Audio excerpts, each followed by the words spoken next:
Hey guys, Jim here, and it's time for Guest Blade episode number 13. And I have to apologize for episode number 12. I had lost count of everything, and when I introed the video, I called it episode number 11, and thanks to some of you sharper subscribers out there, I was able to catch that mistake and at least edit the title. But unfortunately, my goofy ass is still saying the wrong episode number at the beginning. So let's begin properly on episode number 13.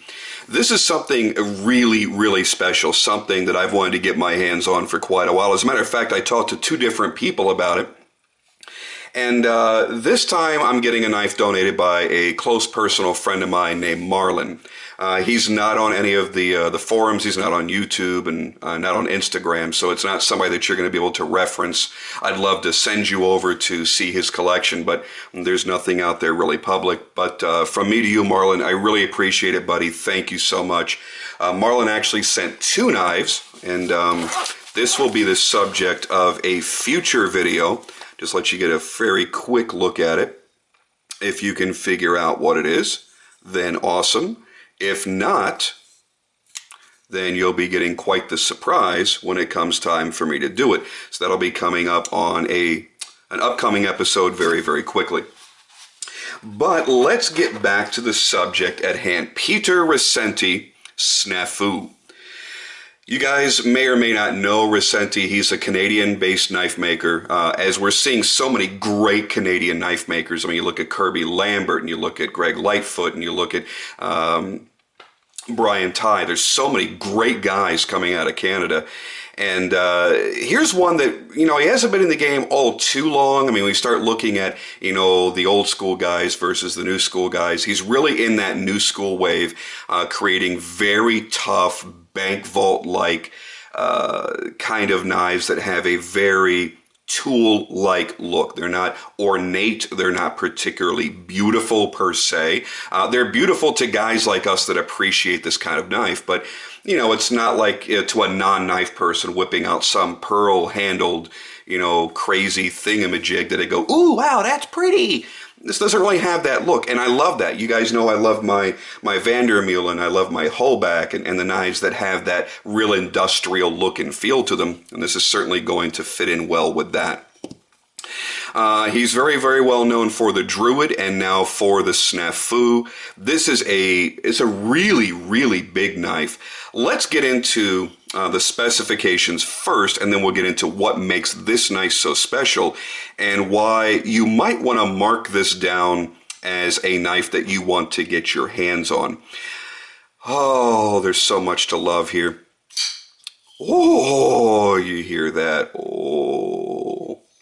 First off, we're looking at a little over a 4-inch blade. I think it's marked as a 4 1/8 of an inch in length for the blade length.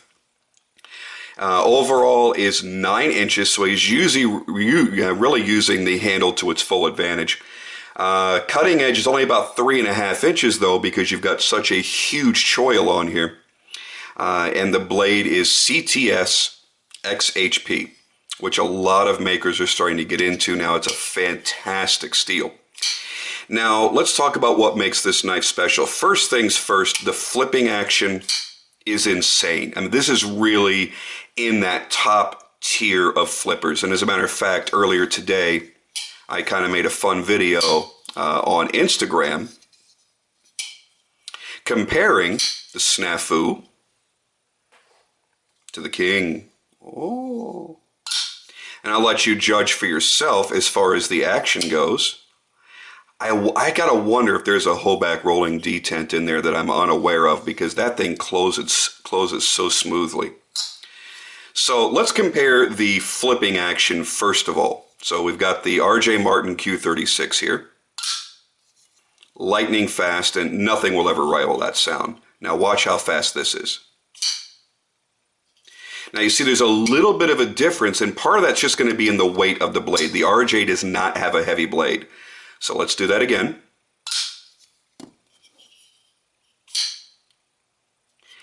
It takes minimal effort, much like the RJ Martin. This is running on GTC bearings. That's a caged bearing system that Gus has perfected. I mean, those are some of the best bearings you're going to get your hands on.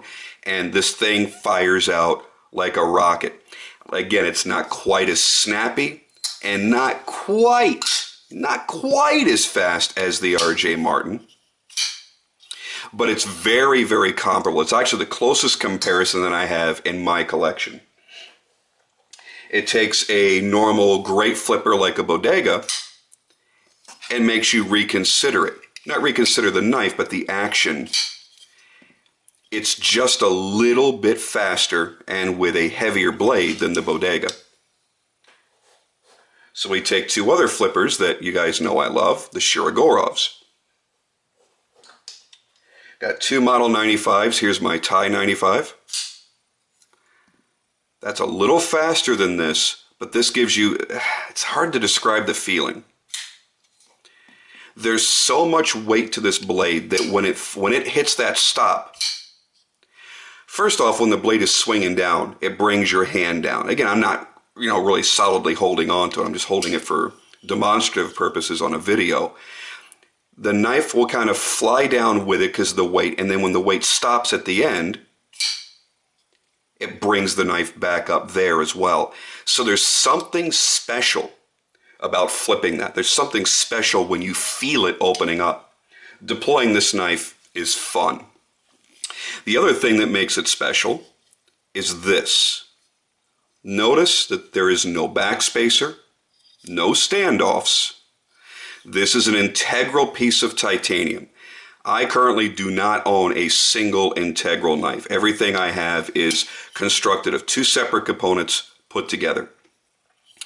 This is an amazing feat and an amazing accomplishment for any machinist or any knife maker, because you're really taking a solid block of titanium, 6AL4V titanium, solid block, you're machining down your form and your shape, and you're having to machine out all of the titanium inside of here.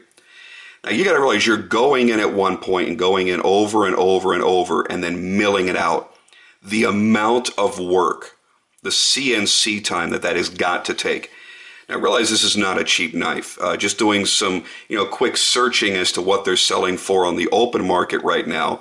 If you were to have bought one, from a dealer, new and no real markup, you're paying between $1,200 and $1,300. He's got some with CF inlays and things like that. You'll pay as much. I looked today, the archives that I see, as much as $19.50 I'm seeing guys getting for these. So even just at the base price, let's say it was $1,200 to $1,300, let's just call it $1,200. You're thinking that's a premium price without having a name like Southern or Blackwood or something on the blade. The work he's doing is astounding. He may not be doing fancy Mokutai hand-cut inlays matched to lightning strike carbon fiber and all that. You're thinking, I'm just looking at a piece of titanium and steel. There is so much artistry in what he's accomplished here.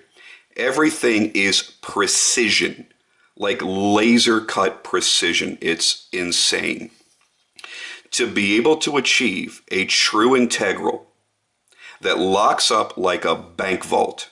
Listen to it when it closes and listen to it when it opens. This is about as solid as you're ever going to get. It's a phenomenal achievement. He's milled in these 4 fuller grooves throughout the titanium, done a nice topside satin finish. So what he's done is he's had to take all this down, bead blast everything.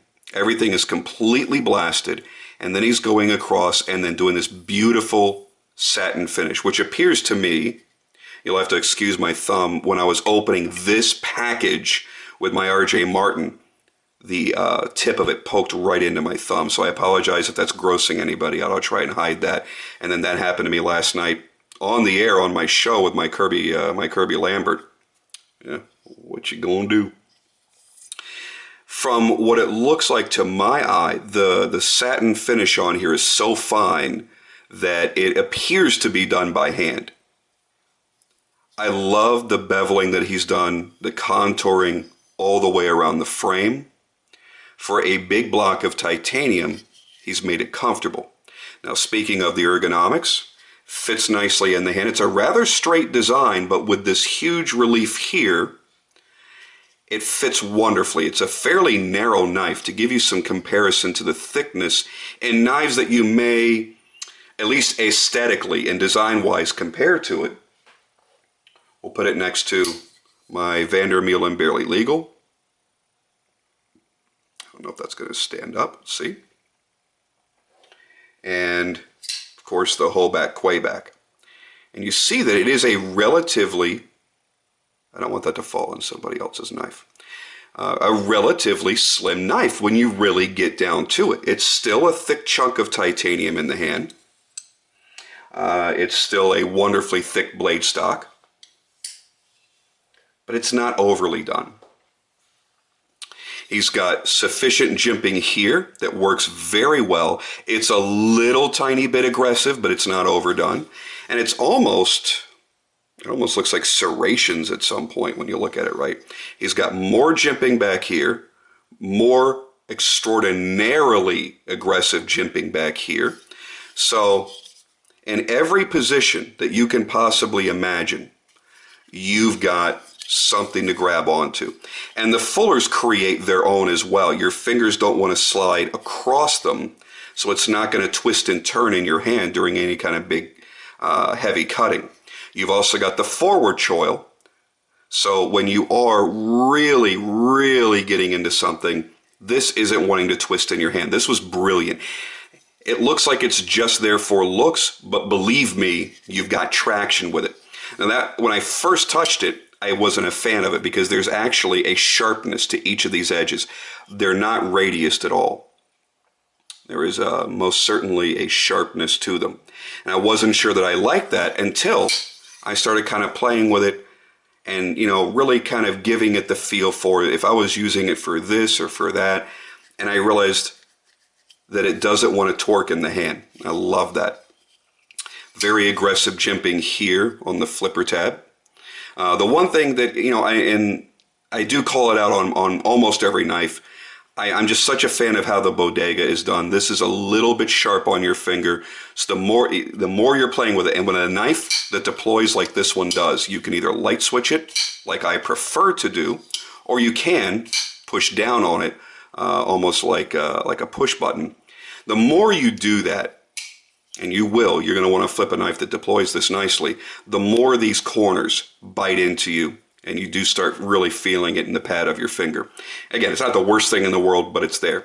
Another nice touch is he's actually contoured the frame here for your finger to rest in. And let's give you, you know, really, again, a comparison to other flippers. There's no cutout there. I'm not saying that you need it, but now that I've felt it, I really like that. Again, no cutout there. What else do I have? No cutout. And really, Curtis's flipper is very far forward. No cutout here on the Graham. So it's ingenious, the little things that he's done to make this knife better and better and better. You could consider this a thumb stud, but it's really not, because you're never going to get that open. That's your external blade stop, pushing right up against the titanium. The GTC bearings work phenomenally well. I mean, they're just perfect. I also like the very sterile look to it. You've got that huge fuller here, which goes with the overall design. These other knives are trying to get my camera's focus, so let's get them out of there. Completely sterile blade. No markings anywhere on it. No markings on the frame except for in the frame lock relief. Right there is Rassenti's logo. That's it. Very simple. Nicely done clip. It's a 3D contoured clip, not a cheap little spring clip that we're seeing on so many knives in this price range. It's not anything fancy, you know, it's not Shirogorov fancy, but it doesn't need to be. It's practical, it's useful, it's utilitarian, but it's still nice. And that's the key. Stop going with all these cheap clips, everybody. Overall, I think this is an extraordinary piece of equipment. Oh, one thing I forgot to mention was his unique way of creating a lanyard hole. Because again, it's an integral. You don't have anything to work with there. Instead of creating like a big loop that sticks out the back or something, you could simply tie in your lanyard through that wonderfully conceived lanyard hole. Something as simple as drilling a hole. A lot of people just don't think about. So he's made this overall a wonderfully practical knife for every type of use. I can very easily see this being a wonderful tactical carry knife. I can definitely see the applications for that. It's got a wonderful point to it. It's great to pierce. It's got a fantastic belly to the blade. It's going to be great for survival, for cutting things. It comes down to a nice thin point. It's going to be good for skinning. It's a thick and tough enough blade with the right kind of steel that you could actually use it for hacking, chop up some wood. You're going to cut through pretty much anything you need to cut through. It's a nice big knife that doesn't feel really as big as it is. It's going to be practical for carry every day in the pocket. It's fairly slim. Again, still got thick blade stock and everything. But it kind of does everything that you want it to. So does it justify those kind of prices? In my opinion, shit, yeah. For that type of collector. Again, if you're the type of collector that really that doesn't see themselves going over $100, $200 on a knife, there are plenty of really great knives out there that will do everything for you. Case in point, paramilitary too. You know, it's really kind of hard to find a better knife than this anywhere. But, you know, the blade is going to chip a lot easier than this. This is obviously very delicate, and you may just want more exotic materials like the titanium. So there's always pros and cons. So if you're in one bucket and you don't want to go up into the customs, I'm certainly not going to try to talk you into that.